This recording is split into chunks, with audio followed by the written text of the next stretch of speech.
Good morning विद्यार्थी मित्रांनो, आज आपण गणित या विषयासाठी फुल रिव्हिजन हा घटक पाहणार आहोत.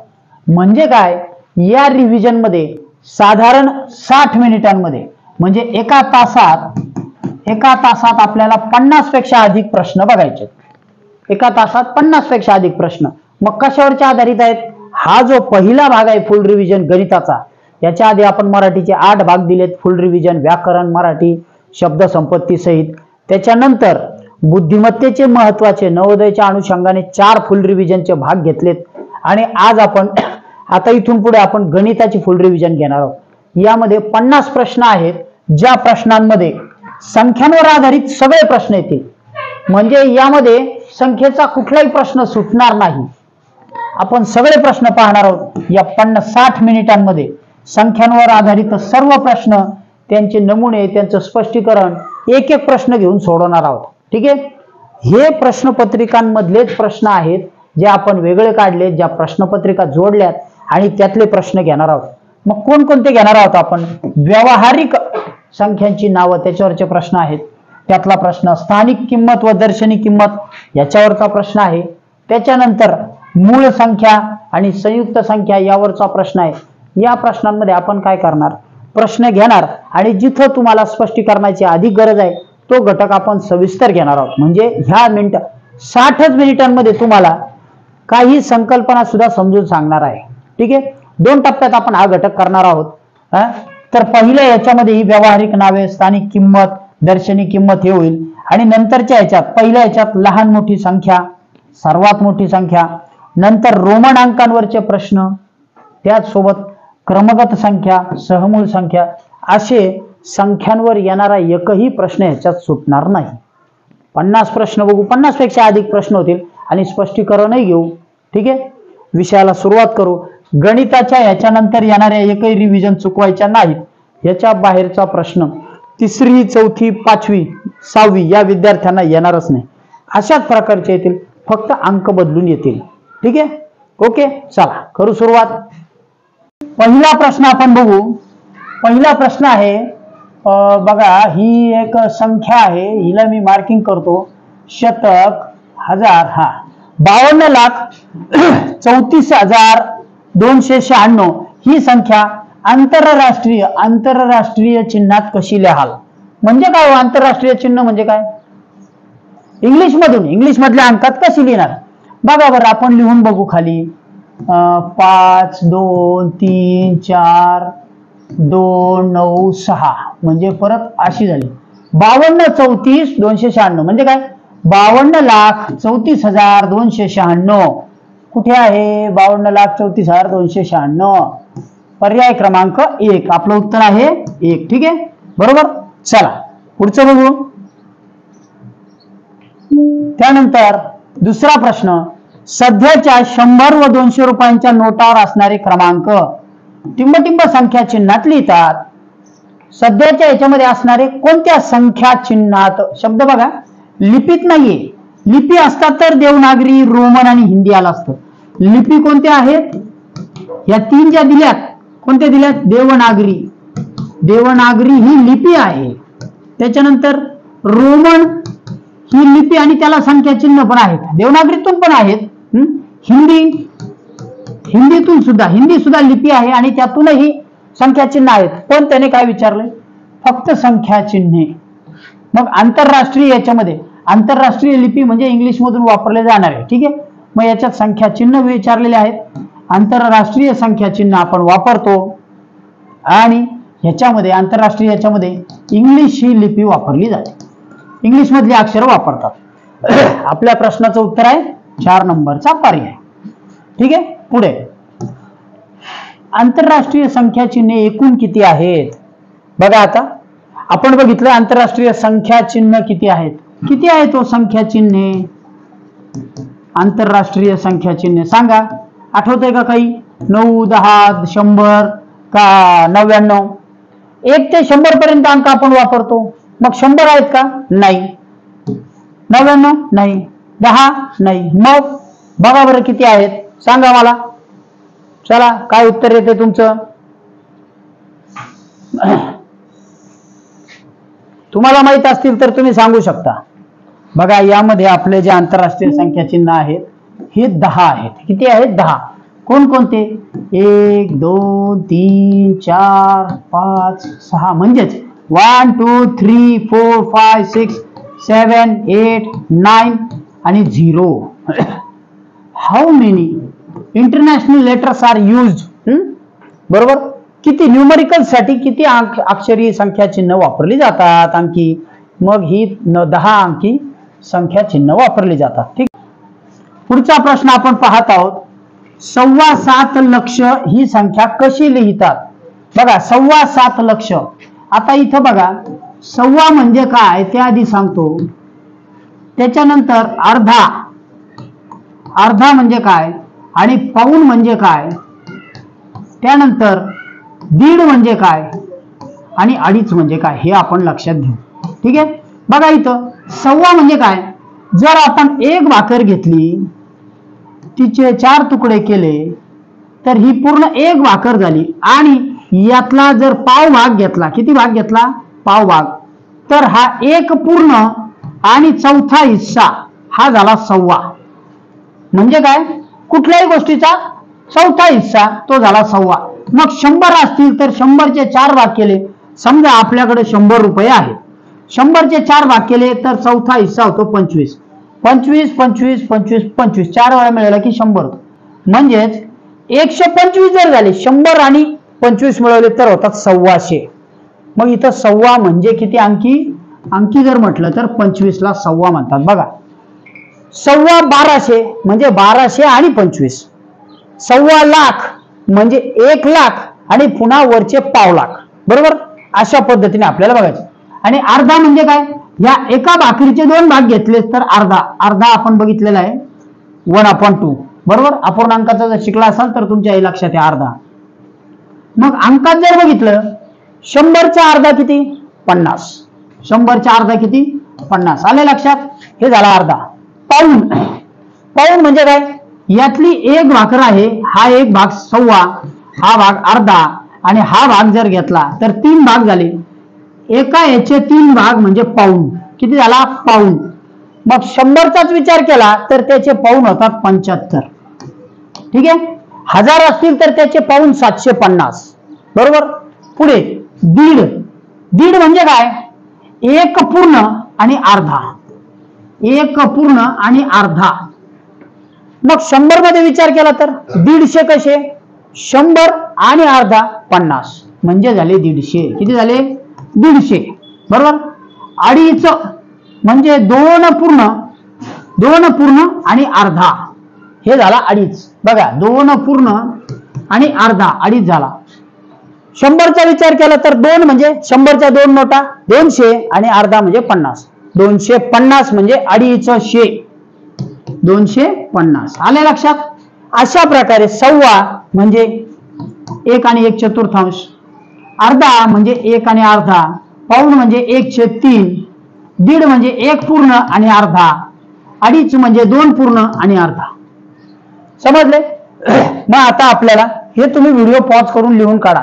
गणित असो, बुद्धिमत्ता असो, इंग्लिश असो, कोणत्याही घटकाच्या वेळी वही समोर घेऊन बसा, लिहून काढा. व्हिडिओचा स्पीड वाढून जर गणित बघितलं तर उपयोग होणार नाही, तुम्हाला समजणार नाही काही. ठीक आहे. मी आता क्लिअर करतो. प्रश्न बघू. 7.25 लक्ष ही संख्या कशी लिहायची? 7.25 लक्ष. 7 लक्ष आणि सव्वा. 7 लक्ष आणि सव्वा. सव्वा म्हणजे काय? 25. हजाराचा विचार केला तर म्हणजेच 7.25,000. 7 लक्ष 25,000 हे झाले 7.25,000. कुठे बघा? 7 लक्ष 25,000. 7 लक्ष 25,000 हा अंक आहे. आपल्या प्रश्नाचं उत्तर आहे 3 नंबरचा पर्याय. मग आता हे दुसरे काय आहेत? हे काय आहेत बघा बरं. हे तर चुकीचाच अंक आहे. हा काय आहे? 75,000 आहे. हा चुकीचा आहे. हे काय आहे? ते 3 सोडले आणि हे झाले. हे 7.5 लक्ष आहेत. हे किती आहेत? 7.5. 7 आणि 50,000 7.5 लक्ष. हे किती आहेत? 6 लक्ष आणि 75,000 म्हणजे 7.25 लक्ष. 7.25 लाख. समजलं? आपण 4ही पर्याय समजून घेतले. आपला योग्य पर्याय होता 7 लक्ष 25,000 म्हणजे सव्वा, परत लिहून दाखवतो, 7.25 लक्ष किंवा लाख, ठीक आहे, म्हणजेच 7,25,000. ओके, समजले? ठीक आहे, चलो पुढचं बघू. वरती घेतो, छान गणित आहे पुढचं. तुम्ही झूम करून सुद्धा व्हिडिओ बघू शकता, अक्षर वाचू शकता. 550 अधिक 350 अधिक 500. आता साडे समजून घेऊ.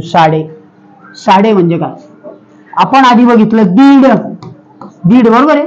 दीड म्हणजे किती? 1 आणि अर्धा. म्हणजे हजाराचा विचार केला तर 1000 अधिक 500 जर झाले तर हे झाले 1,500. हे किती झाले? 1,500. ओके, मग तसंच साडे कधी म्हणायचं बघा. 3.5. आता मी 3,500 ही संकल्पना समजून सांगतो. 3 आणि अर्धा, 3 पूर्ण आणि अर्धा. बघा आता हजारात सांगतो. 3,000 अधिक 500 हे झाले 3,500 म्हणजे झाले 3,500. 3,500 बरोबर आहे. 3,500 हे झाले. मग असा जर साडे होत असेल म्हणजे एखादी गोष्ट पूर्ण आणि पुढचा अर्धा, मग 5,500 म्हणजेच 5,500.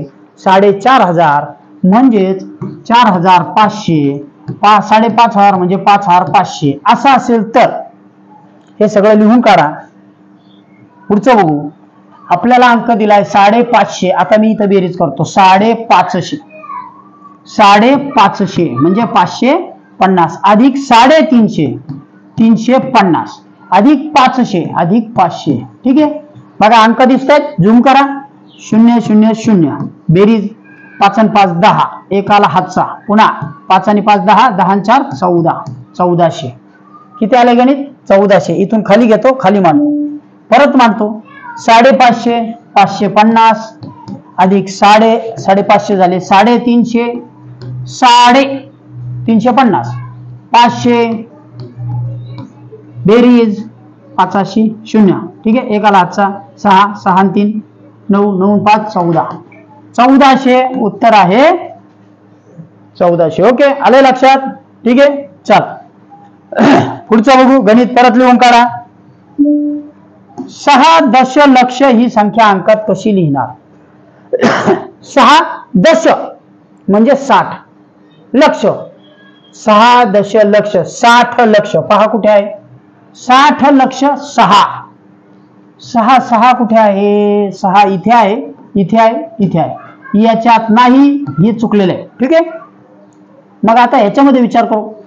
आता हे तर पुढं 6 दशलक्ष म्हटले, हे इथं 70 आहे, हे चुकीचं आहे. ठीक आहे, हे चुकीचं आहे. पुढं त्यानंतर आता इथं बघा, इथं हे आपल्याला 3 सोडले, हे तर 60,000 झाले, हे चुकीचे आहे. मग आपल्याला उरलाय पर्याय हा. आता आपण चेक करू. 60 दशलक्ष आणि 6, बघा बरं असा अंक आहे का? हो 60 लाख. 1 2 3 4 5, 60 दशलक्ष 5. म्हणजे आपल्या प्रश्नाचं उत्तर होतं पर्याय क्रमांक 2. किती उत्तर आले? पर्याय क्रमांक 2 आहे 60 दशलक्ष 6. ओके, चला पुढचं बघू.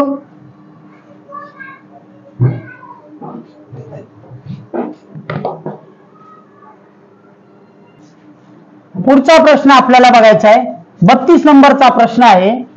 बघा, यामध्ये दिलेला आहे 6,23,208 या संख्येतील कोणत्या अंकाची दर्शनी किंमत स्थानिक किमतीसारखी आहे? कोणत्या अंकाची दर्शनी किंमत? ठीक आहे, बघा आता दर्शनी किंमत आपण समजावून घेऊ. ही संख्या दिलेली आपल्याला. हा 32 नंबरचा प्रश्न आहे. 6,23,208 यातील कोणत्या अंकाची स्थानिक किंमत, कोणत्या अंकाची स्थानिक किंमत ही समान आहे? पहा बरं आता, स्थानिक किंमत म्हणजे काय? स्थानिक किंमत ज्या स्थानावर अंक आहे, अंक ज्या स्थानावर आहे ती त्याची किंमत. एकक हा इथं आहे. एकक हा काय आहे? हे एककाचं घर आहे, हे दशक आहे, हे हजार आहे, शतक आहे, सॉरी, हे शतक, हे हजार, हे दशहजार आणि हे लक्ष. ठीक आहे. मग आता एकक कुठेही ठेवला तरी त्याची किंमत तीच राहते. 8 ची किंमत 8च. शून्य दशकाच्या घरात ठेवा, हजाराच्या घरात ठेवा, त्याची किंमत शून्यच. पण शतकाच्या घरात जर 2 ठेवला तर याची किंमत होते 200. हजाराच्या घरात 3 ठेवला तर याची किंमत होते 3000. दशहजाराच्या घरात 2 ठेवला तर याची होतील 20,000 आणि लाखाच्या घरात असेल तर 6 लाख. ही झाली यांची स्थानिक किंमत. स्थानिक म्हणजे ज्या स्थानावर आहे ती किंमत, ही किंमत आहे. मग आता यातल्या कोणत्या स्थानिक अंकाची किंमत तीच राहते? या दोनही अंकांची किंमत तीच राहणार. याची राहणार 8च आणि याची राहणार 0च. कारण शून्याला कुठेही मांडला तरी त्याला स्थानिक किंमत नाही, पण त्याच्या पुढे अंक लिहिला तर त्याचं स्थान निश्चित होतं आणि त्याला किंमत वाढते. म्हणजे काय? उदाहरण सांगतो. 0 असा लिहिला, 0 असा लिहिला, 0च. पण याच्या पुढे 1 लिहिला, एकामुळे याचं स्थान एककात गेलं. हा झाला दशक, हा झाला 10. शून्याला स्वतःची किंमत नाही, पण 0 ज्या अंकाच्या पुढे येतो त्यामुळे त्याला स्थानाची निश्चिती होते आणि त्याची किंमत वाढते. ठीक आहे. मग आपला प्रश्न असा होता, तो प्रश्न आपण बघू. काय होता प्रश्न 32 नंबरचा, की कोणत्या अंकाची दर्शनी व स्थानिक किंमत, स्थानिक किंमत सारखीच आहे. आता याची दर्शनी किंमत आहे 8.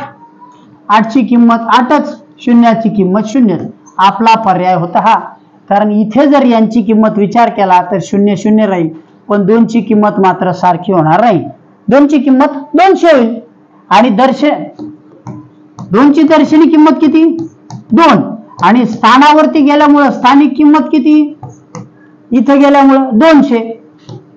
म्हणजे सारखी राहते का? नाही. पण ह्या दोघांची मात्र सारखी राहिली. आलं लक्षात? समजून घ्या. ह्या बाकीच्यांच्या किमती मात्र वाढत जातात. कारण हा 6च्या स्थानावर गेला, 6 लाख होतो. इथं जर विचार केला तर याचा 20,000 होतो. इथं याचा 3 असेल तर 3000, इथं पुन्हा याचा 200. आपल्या प्रश्नाचं उत्तर आहे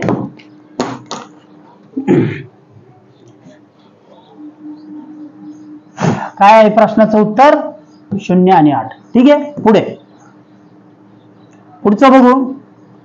बघा, 9,27,000 या संख्येतील सर्वात कमी स्थानिक किंमत असलेला अंक कोणता? प्रश्न काय आहे? 9 लाख, झूम करून बघता येईल तुम्हाला. 9,27,000, 9,27,329 यात सर्वात कमी स्थानिक किंमत असलेला अंक कोणता? बघा बरं, कोणती सर्वात कमी स्थानिक किंमत? कोणत्या याची कमी असते? हे स्थान कोणतं आहे? एकक. हे कोणतं आहे? दशक. हे कोणतं आहे?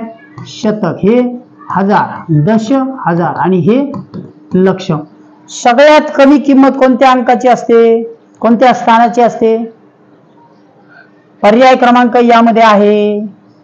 बरोबर, सर्वात कमी किंमत असते एककाची. कारण जर दशकात गेला तर याची किंमत होणार आहे 20, याची होईल 300, याची होईल 1000, 7000. मग सर्वात कमी 9. पर्याय क्रमांक 1. बरोबर आहे. 32 चा पर्याय क्रमांक किती आहे? 33 चा, सॉरी, 33 चा पर्याय क्रमांक किती आहे? 1. ओके. पुढचं बघू. 38. हा, ओके. 3,82,942 या संख्येतील सर्व अंकांच्या स्थानिक किमतीची बेरीज किती? खूप छान घटक आहे. बघा काय आहे अंक? 3,82,942.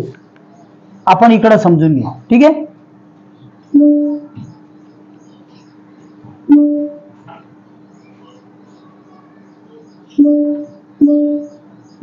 आपल्याला अंक दिलेला आहे 3,82,942. यातील काय सांगितलेलं आहे? यातील अंकाची स्थानिक किंमत. ठीक आहे. आपण प्रश्न चेक करून घेऊ परत एकदा. काय सांगितलंय? 3,82,942 सर्व अंकाच्या स्थानिक किमतीची बेरीज. स्थानिक किमतीची बेरीज. ओके. ठीक आहे.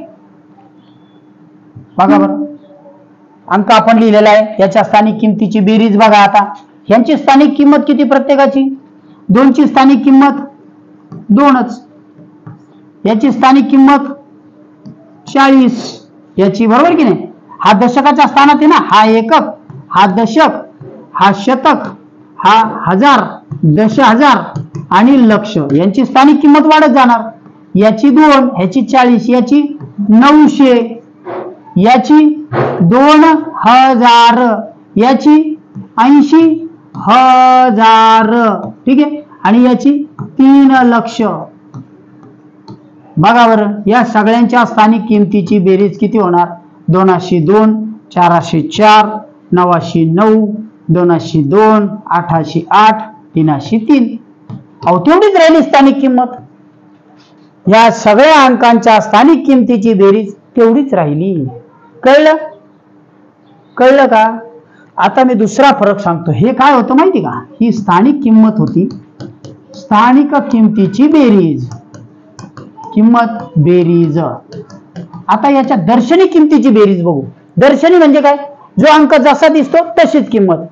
तुम्ही जर आपला स्थानिक आणि दर्शनी किमतीचा व्हिडिओ बघितला नसेल तर बघून घ्या, त्यात हे प्रकरण मी अजून स्पष्ट केलेलं आहे. याची दर्शनी किंमत अशी आहे, परत इकडे लिहितो, 3,82,942. याची दर्शनी किंमत जी आहे तीच, तिनाची किंमत 3, 8ची 8, तो कुठे असो त्यांनी काही फरक पडत नाही. मग यांची बेरीज करू. 2 आणि 4 6, 6 आणि 9, 6 आणि 9 15, 15 आणि 2 16, 17, 17 आणि 8 25, 25 आणि 3 28. बघा, या सगळ्यांची बेरीज केली म्हणजे या दर्शनी किंमत याची फक्त 28 आली. किती आली? 28. आणि स्थानिक किमतीची बेरीज केली तर दर्शनी किमतीची बेरीज 28, स्थानिक किमतीची बेरीज तोच अंक, तोच अंक म्हणजे स्थानिक किमतीची बेरीज. समजलं? आता आपण प्रश्न पाहू. इथं प्रश्न होता 34 नंबरचा. त्याच्यात विचारलं होतं या सर्व अंकांच्या स्थानिक किमतीची बेरीज म्हणजे तोच अंक. मग तोच अंक कुठे आहे? हा, इथं आहे. ठीक आहे, 34चं उत्तर आहे पर्याय क्रमांक 3. ओके, पुढचं बघू. 1 ते 100 मध्ये संयुक्त संख्या किती आहेत? 1 ते 100 मध्ये संयुक्त संख्या किती? छान प्रश्न आहे. आपण ह्याला पुन्हा स्पष्टीकरणात जाऊ, समजावून घेऊ. 1 ते 100 मध्ये स्थानिक, 1 ते 100 मध्ये संयुक्त संख्या.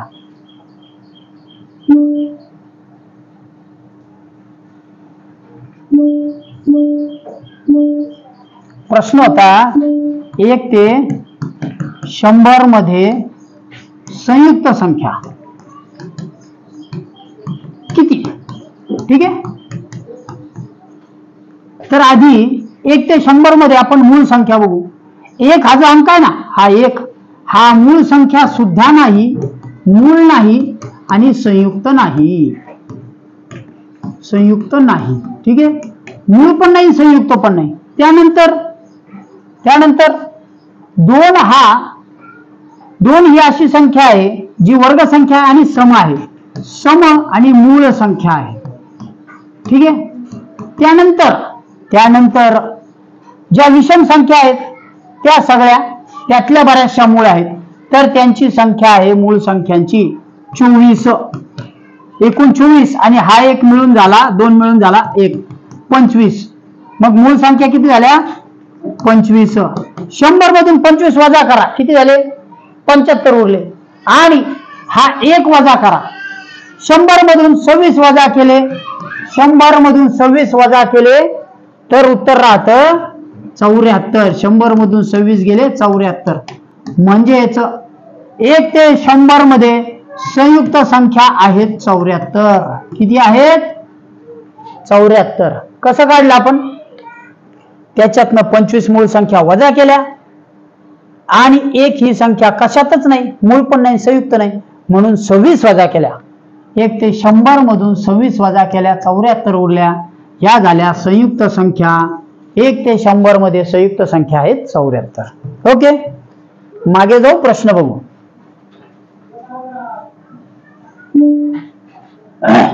प्रश्न होता 1 ते 100 मध्ये एकूण संयुक्त संख्या आपण 100 मधून 25 वजा 1 म्हणजे 26 बरोबर 74 उत्तर काढलेलं आहे.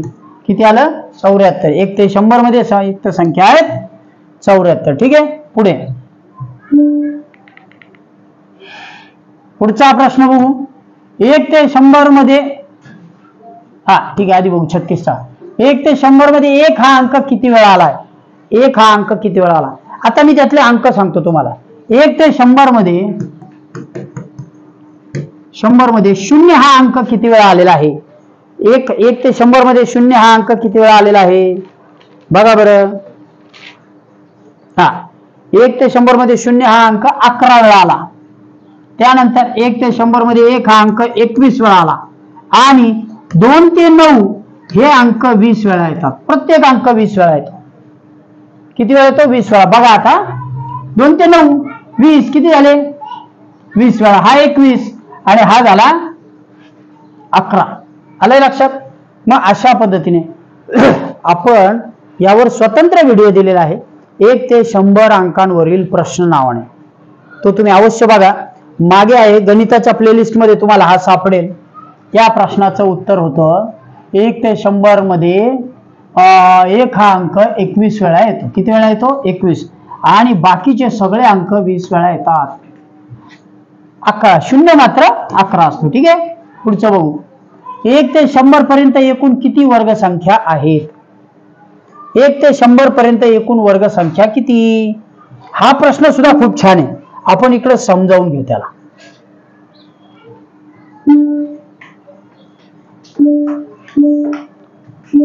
प्रश्न काय आहे आपल्याला?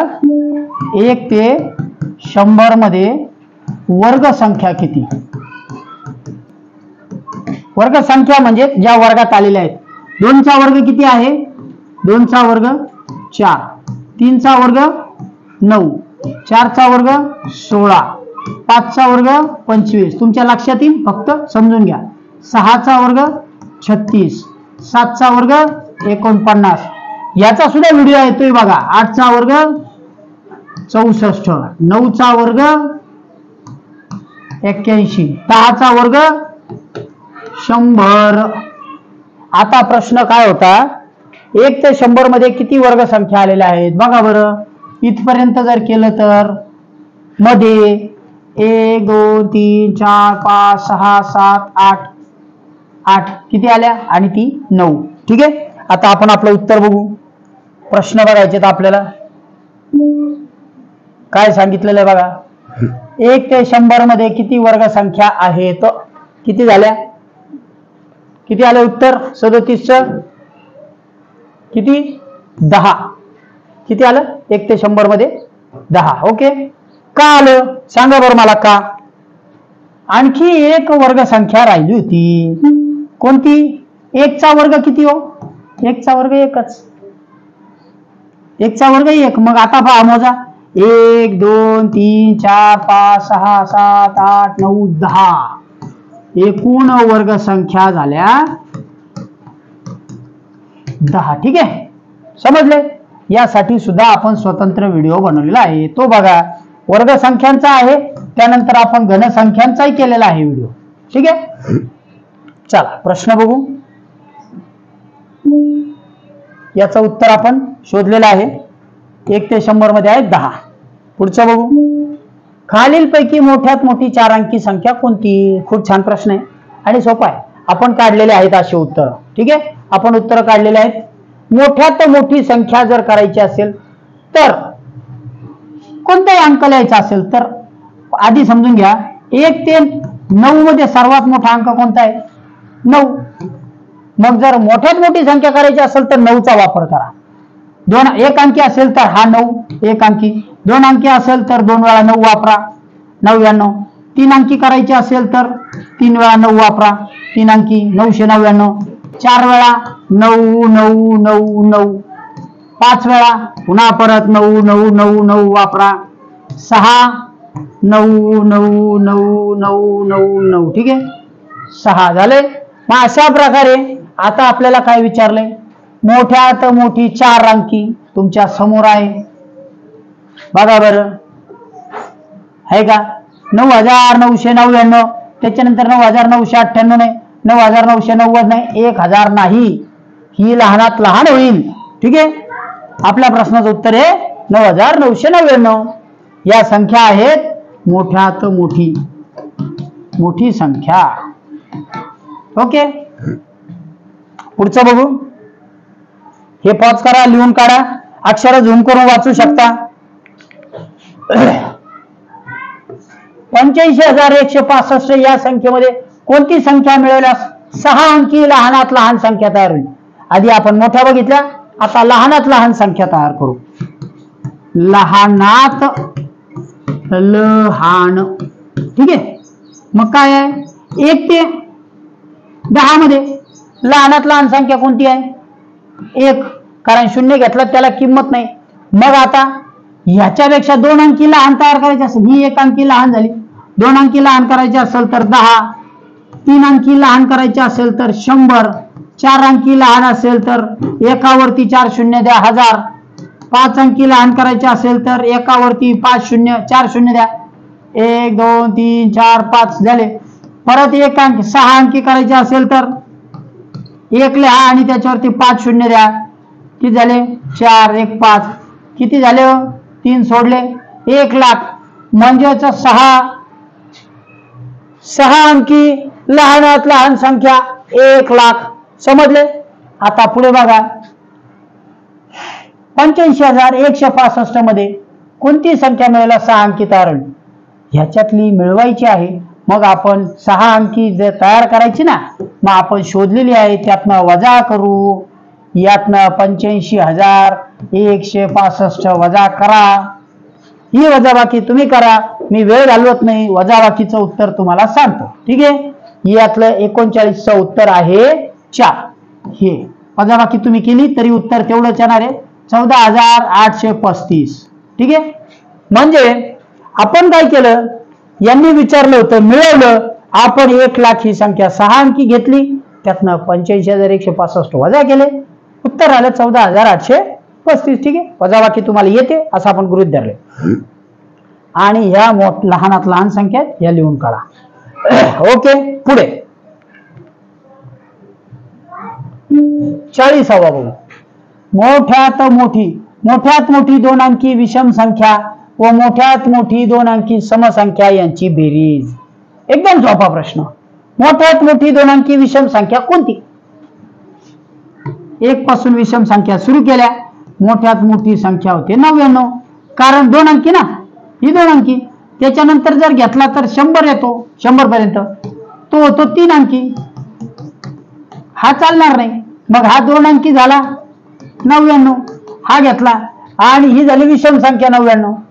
ही कोणती झाली? विषम. त्यानंतर मोठ्यात मोठी 2 अंकी सम, ती आहे 98 सम. मग या दोघांचा बेरीज करू. 98 अधिक 99, 9 8 17, 1 आला हातचा, 9 9 18 आणि 1 19. किती आलं उत्तर? 197. काय केलं आपण? 1 ते 100 मध्ये विषम संख्या पाहिल्या, त्यातली सगळ्यात मोठी 2 अंकी आहे 99 आणि समसंख्या पाहिल्या, त्यात सगळ्यात आहे त्याच्या खालची. पुढे गेलं की 3 अंकी होतं, त्या दोघांची बेरीज केली. समजले? 40 प्रश्न आपण बघितलेले आहेत. ठीक आहे, ओके. पण आता 26 ते 40 प्रश्न बघितले. आपण या भागात 50 प्रश्न पाहणार होतो, पण 40 बघू, कारण व्हिडिओची लेंथ वाढते. ठीक आहे, हाच व्हिडिओ जवळजवळ 30 मिनिटाचा होतोय, म्हणून आपण इथे थांबत आहोत. याचा दुसरा पार्ट अवश्य बघा. या प्रश्नोत्तरीत आपण पुढचे बघू. आपल्या समोर एक संख्या आहे, इथं दिलेली बघा 47.0075. ठीक आहे, या संख्येतील 7 या अंकाच्या स्थानिक किमतीतील फरक. 7 हा अंक आणि त्याची स्थानिक किंमत 7ची इथे एक आलेली आहे आणि इथे एक आलेली. ठीक आहे, 2 ठिकाणी आली. दोन्ही ठिकाणची किंमत वेगळी आहे विद्यार्थी मित्रांनो. हा जो आहे हा आहे 7 आणि त्याला असंही म्हणता येईल, त्याच्यावरती हे 4 हे असल्यामुळं दशांश चिन्हाच्या पुढच्या संख्या असल्यामुळे त्याला 7000 असं लिहिता येईल. आपण लिहिलं 7.40 लिहिले. ठीक आहे, 7.40. आता दुसरा 7 इथं आहे, याची जी किंमत आहे ती स्थानिक किंमत अशी आहे 0.007. ठीक आहे. मग याची स्थानिक किंमत अशी आहे आणि एकाची स्थानिक किंमत अशी आहे. हा पूर्णांक आहे आणि हा मात्र दशांश अपूर्णांक आहे. बरोबर. मग आता याची वजाबाकी करायची, फरक काढायचा म्हणजे वजाबाकी करायची. फरक म्हणजे काय? वजाबाकी. ठीक आहे. मग आता ह्या 7तून ह्या असे जात नाहीत, काय करायचं? पूर्णांकात घ्यायचं, याला 6 करू आणि पुढचे 1000चे चिन्ह घेऊ. ठीक आहे. 1000 घेतले म्हणजे हे आपल्याला वजा करायला सोपे जातील. अशी फोड करून घेतली. हा 6 होता, तिकडे 1000 मध्ये ठेवल्यामुळे हा इकडे येणार आहे. हा, आणि आता काय करायचे? थोडस वेगळ्या पद्धतीने सांगतो, नेहमीच्या पद्धतीने नाहीये. त्याच्यानंतर याच्यातनं ही जी किंमत आहे ही वजा करायची. ठीक आहे. ओके. 1 2 7. ठीक आहे. 2 0 आणि 7. आता वजाबाकी करा. वजाबाकी केली, ह्याच्यातनं हातचा घेत जर केले तुम्ही तर हे तुमचे 3 9 9 असे येतील आणि इकडे 6 येतील. ठीक आहे. म्हणजे हे उत्तर येईल तुमचं 6.993 ही संख्या आहे ती. तुम्ही हे उत्तर व्हिडिओ पॉज करूनही लिहू शकता, शोधू शकता. ठीक आहे. याचं जे उत्तर आहे ते अशा पद्धतीने आहे. काय होतं याच्यामध्ये? या स्थानिक किमतीचा आणि याच्यातला फरक काढायचा होता. हा होता पूर्णांकातला 7, याला आपण थोडासा वेगळा लिहून घेतला आणि हा दुसरा होता. ठीक आहे. 0.07 असा होता. दोघांची वजाबाकी करताना असं नाही, याला सुद्धा नेहमीप्रमाणे वजाबाकी करता येईल तुम्हाला.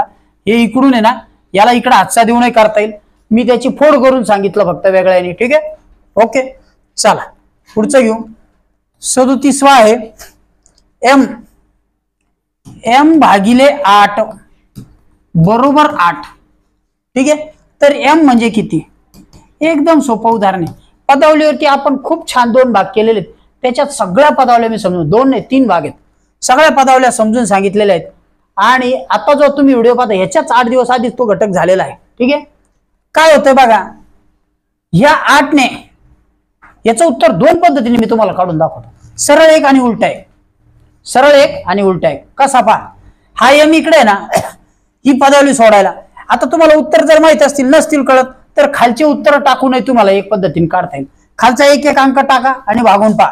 आपण तसं करून बघू. ठीक आहे. खालच्या पद्धतीने आपल्याला m शोधायचा आहे ना. ओके. ठीक आहे. आपण m शोधून घेऊ. थोडा वेळ लागेल पण तुम्हाला उदाहरण कायमचं समजून येईल. इथं त्याने m दिलेला आहे. m म्हणजे पहिला पर्याय घेऊ. 1 भागिले 8 बरोबर 8 येईल का? 8 ने 1 ला भाग जाईल का? नाही. म्हणजे हा पर्याय बसतच नाही.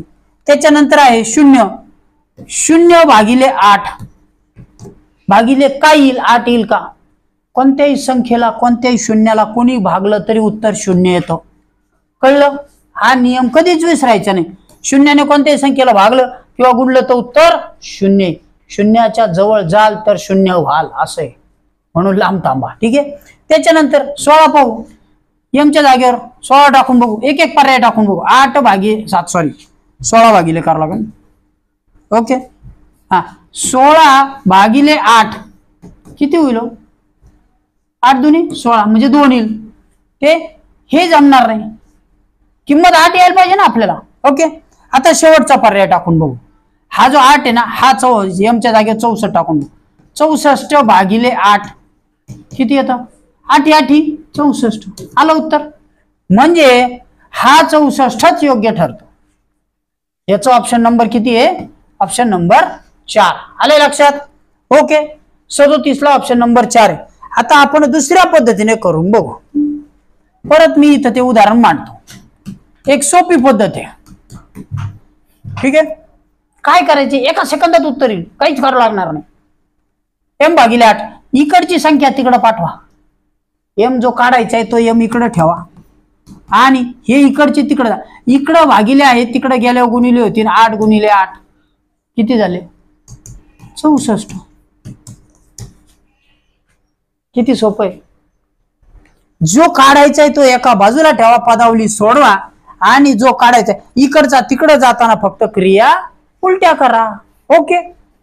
लगेच 64 उत्तर आलं. m बरोबर 64 आणि टाकून बघा 64 याच्यात, ते तर आलेलंच आधीच. 64 टाकलं की गणित येतं. ओके. समजलं? आणखी एक उदाहरण देतो. असंच एक उदाहरण देतो. m भागिले 12 बरोबर 12 m भागिले 12 बरोबर 12. किती सोपं आहे. m बरोबर इकडे काढायचा आहे, तिकडे पाठवा 12. हा इकडचा भागिले तिकडे गेल्या गुणिले करा, गुणिले 12 होईल. 12 गुणिले 12 काय होतो? 12चा वर्ग 144. ओके 144 म्हणजे 144 टाकून पहा. 144 भागिले 12 करा, उत्तर 12च येणार आहे. अशा पद्धतीने पदावली खूप छान सोडवता येते. ठीक आहे, चला पदावलीचा कॉन्फिडन्स मिळवा. नसेल तर आधीचे 2 भाग बघा, खूप छान समजून सांगितलेले आहे. पुढचं गणित सोपं आहे. 72 भागिले 72 भागिले 9 सॉरी 7272 या उदाहरणात भाजक 1 ने कमी केल्यास भागाकार कितीने वाढेल?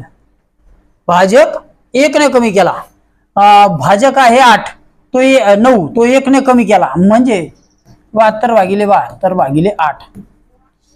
किती सोपं आहे, खूप सोपं आहे. याचं उत्तर किती येईल काढून बघा. ओके चला उत्तर काढून बघायचंय. बघा पुढचं उदाहरण आपल्या आता समोरचं. इथं गणित दिलेलं आहे 7272 भागिले 9. ठीक आहे, या उदाहरणात भाजक 1 ने कमी केल्यास भागाकार कितीने वाढेल? पहिलं उदाहरण हे दिलेलं आहे बरोबर. आणि त्याच्यानंतर भाजक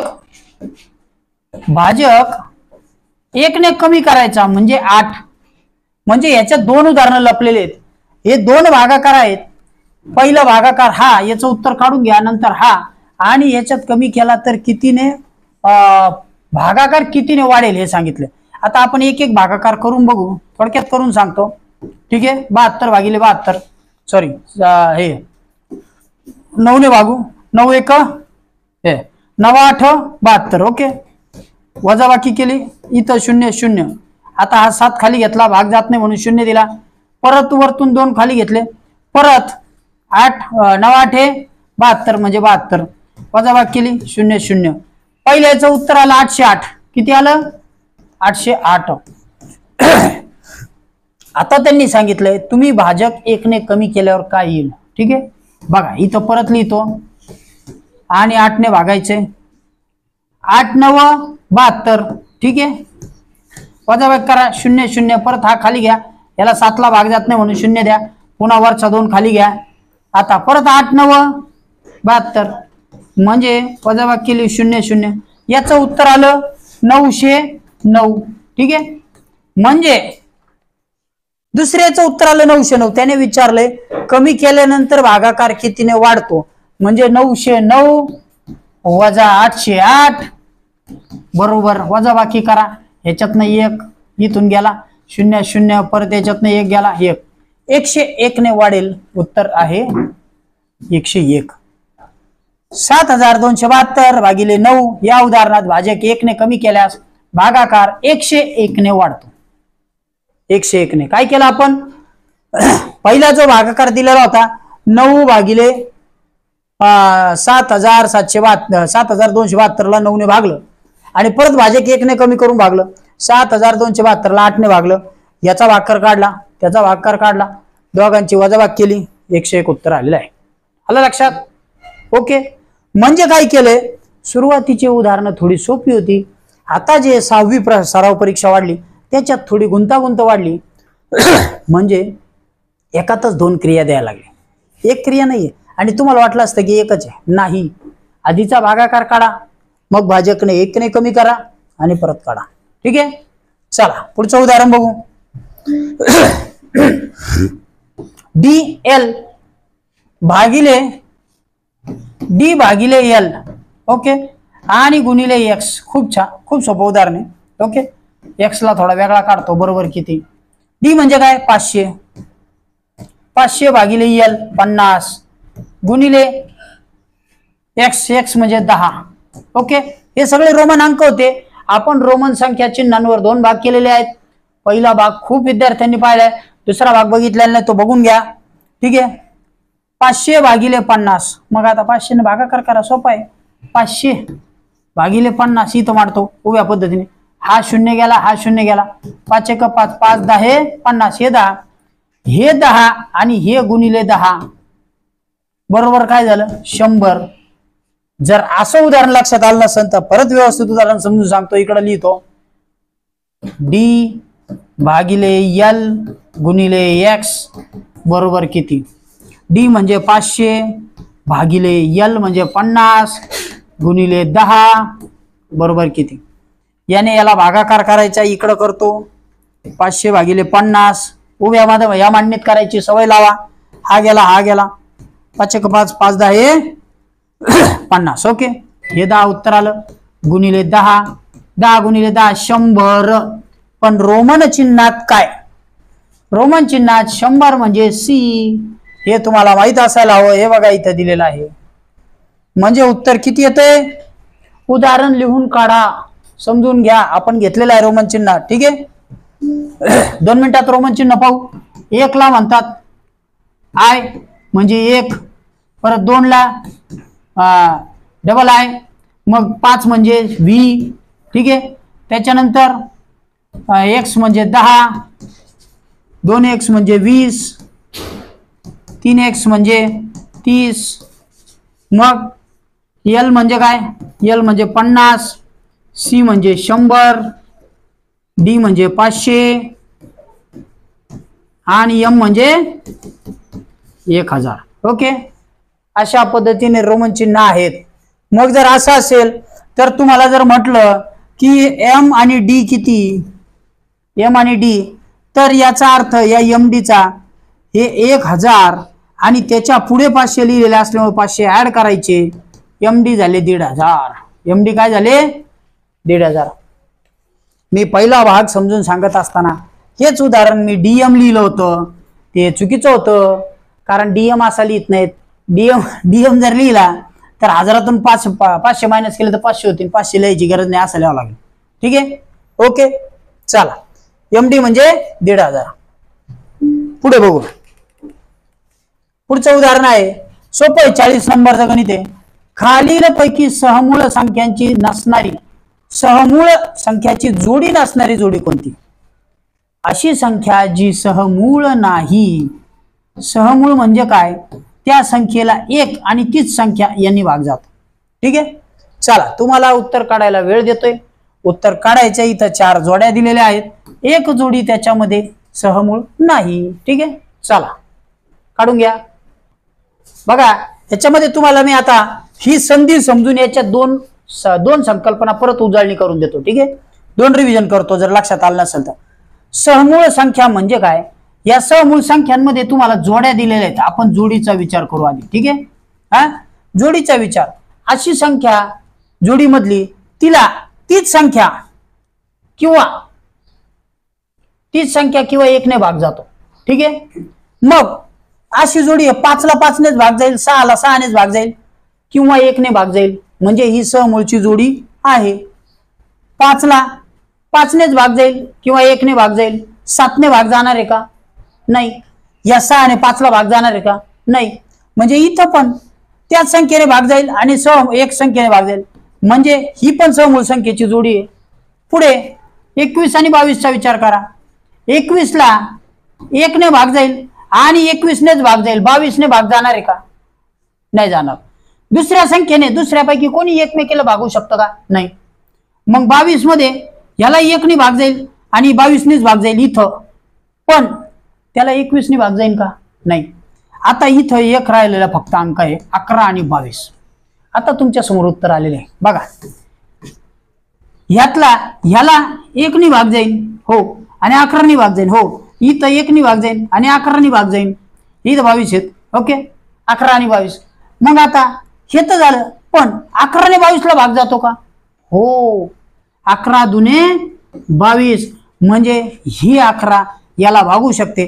त्याच्यामुळे या मूळ संख्यांमध्ये जोडीत बसत नाही. कळलं. म्हणजे एक तर जोडी काय,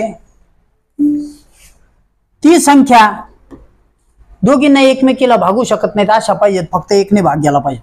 या दोघीला एकमेकीला भागू शकत नाही, फक्त 1 ने जातो. या दोघीला एकमेकीला भागू शकत नाही, फक्त 1 ने जातो. आता दुसरी संकल्पना समजावून सांगतो.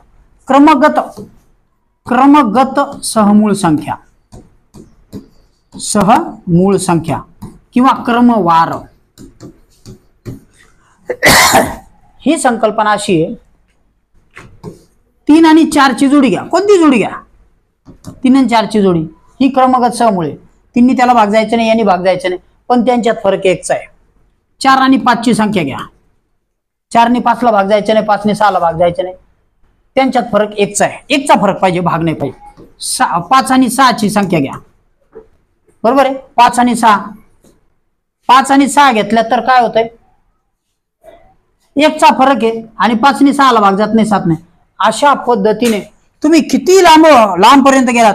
128 घेतला, 129 घेतला, पुढं 129 घेतला, 130 घेतला, म्हणजे क्रमाने येणाऱ्या सगळ्या संख्या एकमेकींच्या सहमूळ, क्रमगत सहमूळ असतात. क्रमगत सहमूळ असतात, त्या एकमेकीला भागू शकत नाहीत. अगदी तुम्ही 15 आणि 16 म्हणले तरी त्या एकमेकीला भागू शकत नाही. पण आता पहा, 14 आणि 16 म्हणले तर फरक होतो बरं का. त्याच्यामध्ये दुसरा होता, क्रमगत संख्यांमध्ये एकचा डिफरन्स असणाऱ्या संख्येला क्रमगत सहमूळ संख्या मानतात. समजलं? ओके, चला पुढचं बघू. बघा आपल्या समोर आता पुढचं उदाहरण आहे, 41 उदाहरण.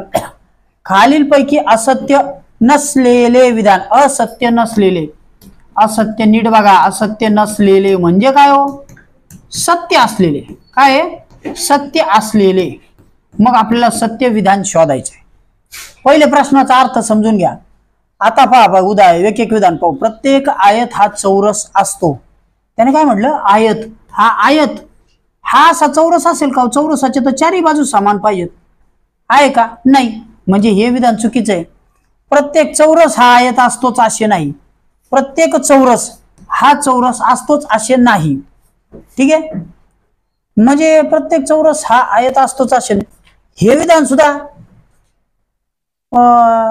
प्रत्येक चौरस हा आयत असतोच नाही. सांगा विधान बरोबर आहे का? हे नाही. हे सुद्धा नाही. ठीक आहे, सत्य नाही.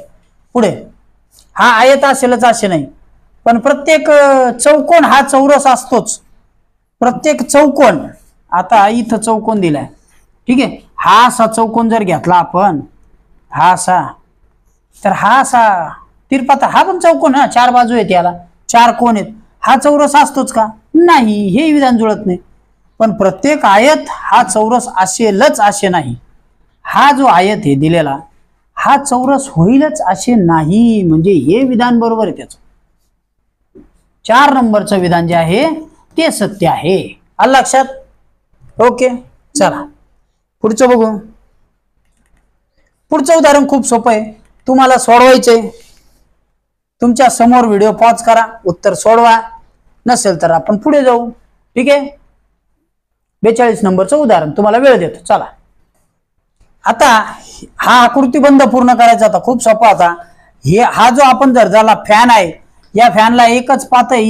इथं 0 पाते होते, इथं 1 पात होतं. या फॅनला 2 पाते वाढवले, त्याच्यानंतर या फॅनला 3 पाते वाढवले. आता ह्या फॅनला 4 पाते वाढवावे लागतील. Option number 3. ओके, सोपं. आकृतीबंधाचा आपण एक घटक पूर्ण केलेला आहे आणि नवोदयसाठी सुद्धा आपण भरपूर घटक दिले, त्यात हे बघा. ठीक आहे. शिष्यवृत्ती आणि नवोदयचा सिलेबस जवळजवळ सारखा आहे, फक्त नवोदयमध्ये इंग्लिश नाही, इंग्लिश हा घटकच नाही आणि शिष्यवृत्ती तो आहे. ओके, पुढचं उदाहरण. महेशने फेब्रुवारी 2024 या महिन्यात दररोज 1.25 लिटर प्रमाणे दूध घेतले. 1.25 लिटर, 1.250. ठीक आहे. मार्च महिन्यात, म्हणजे हे फेब्रुवारी मध्ये घेतलं. कधी घेतलं? फेब्रुवारी. ठीक आहे. आणि मार्च महिन्यामध्ये 2 दिवस वगळता त्याने 1.5 लिटर दूध घेतलं. मार्च मध्ये किती असतात? 31 महिना असतो. मग मार्च हे फेब्रुवारी मध्ये किती असतात ते आपण पाहू समजा. पण मार्च मध्ये 31 महिना असतो, त्याच्यात त्याने 2 दिवस वगळता. आता मार्च मध्ये 2 दिवस वगळून काय केलं?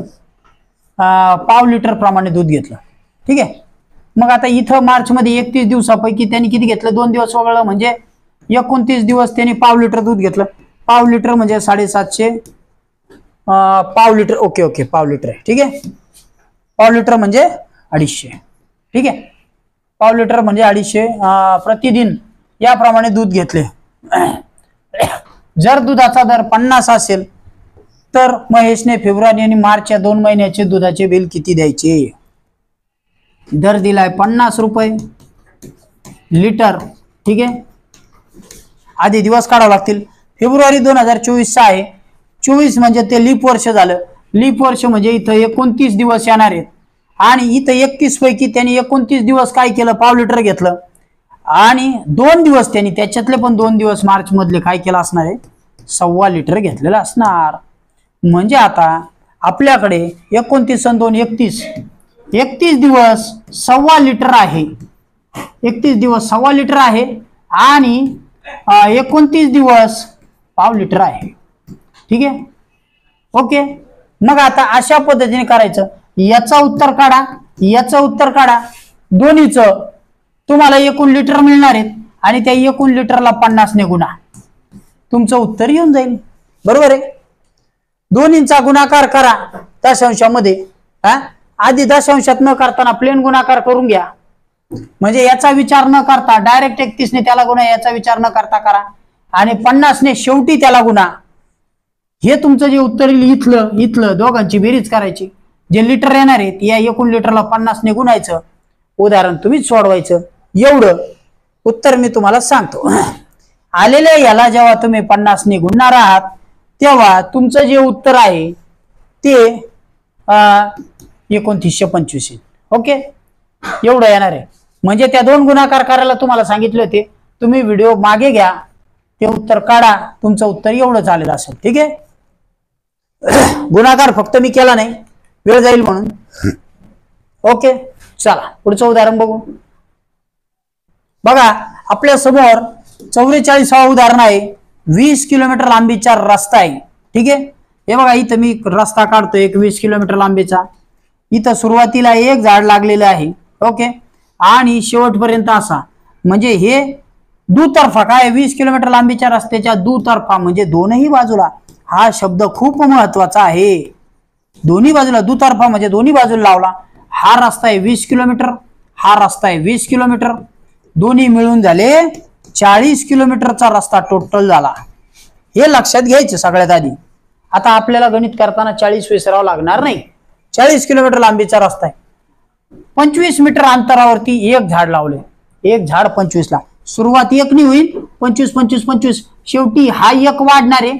इथला एक आणि इथला एक वाढणार. हे 2 बाजूला ठेवा. हे 2 झाड बाजूला ठेवा. बरोबर आहे. हे प्लस करायचे बरं का शेवट. आता काय करायचं पहा. एक झाड आहे आपल्याला 25 मीटरला एक झाड आणि त्याने आपल्याला दिलंय किलोमीटर मध्ये लांबी.